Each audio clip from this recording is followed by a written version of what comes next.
Om Shri Gurubhyo Namaha. A message to governments across the world from Valmiki Vyasavaibhavam. Don't skip. This message is bigger than you think.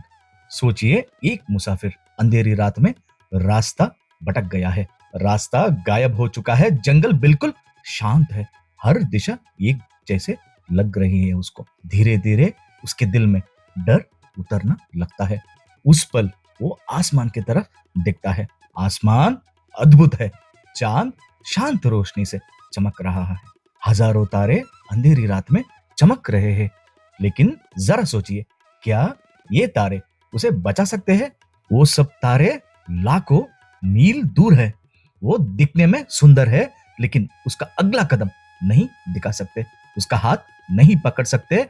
उसे अंधेरे से बाहर नहीं निकाल सकते। जो व्यक्ति रास्ता भटक गया हो, उसके लिए दूर से तारे सुंदर तो है, लेकिन उम्मीद नहीं। और फिर जंगल में गहरा अंधेरे में उसे दूर से एक छोटी सी रोशनी दिखाई देता है। एक छोटी सी झोपड़ी में एक छोटा सा दिया जल रहा होता है। वो चांद जितना बड़ा नहीं है, वो आसमान के तारों की तरह चमकता भी नहीं है, लेकिन उसी पल उस मुसाफिर का दिल मजबूत हो जाता है, क्योंकि वो छोटी सी रोशनी कहती है, यहाँ कोई है, यहाँ जिंदगी है, यहाँ मदद मिल सकती है। और अचानक उम्मीद जन्म लेती है। धीरे धीरे वो उस रोशनी की तरफ चलना शुरू करता है। यही सरल सत्य सृष्टि का सबसे बड़ा रहस्य में से एक को हमको समझाता है। ईश्वर ने कभी भी दूर रहना नहीं चुना। अगर भगवान आसमान के तारों की तरह बहुत दूर वैकुंठ या कैलाश में रहते, तो मानवता के पास अंधेरे में कोई उम्मीद ही नहीं होता। If God had stayed far away, just like the stars in the sky in Vaikunt or on Mount Kailash, humanity would have been left without hope. Isn't it? Go hit the comment box. इसीलिए ईश्वर ने धरती पर आने का निर्णय लिया। वो मनुष्यों के बीच चले, जैसे त्रेता युग में श्री राम बन के और द्वापर युग में हम सबके कृष्ण बन के। वो आसमान के दूर के तारे बनकर नहीं आए, बल्कि मानवता के बीच जलते हुए दिए बनकर आए। उन्होंने लोगों के साथ चलना चुना।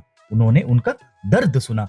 उन्होंने उनके अंधेरे पलों में उनके साथ खड़ा रहना चुना।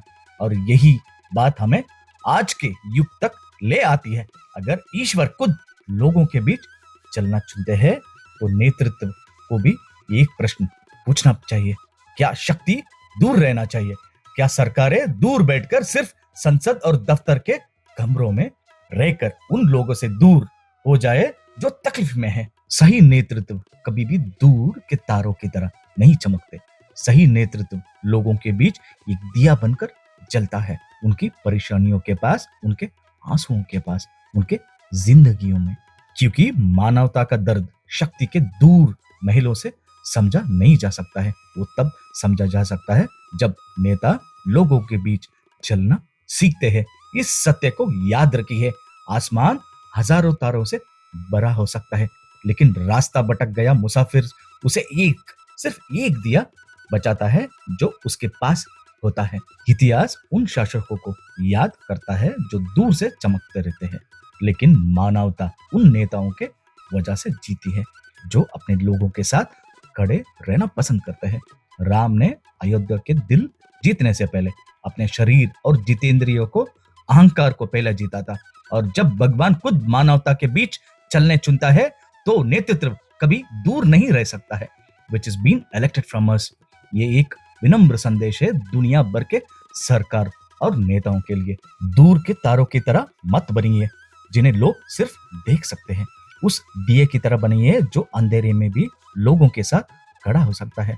Valmiki व्यासवैभवम will always try to awaken the governments appointed by the people, reminding that the leadership is service, not distance. Krishna नार्पणमस्तु।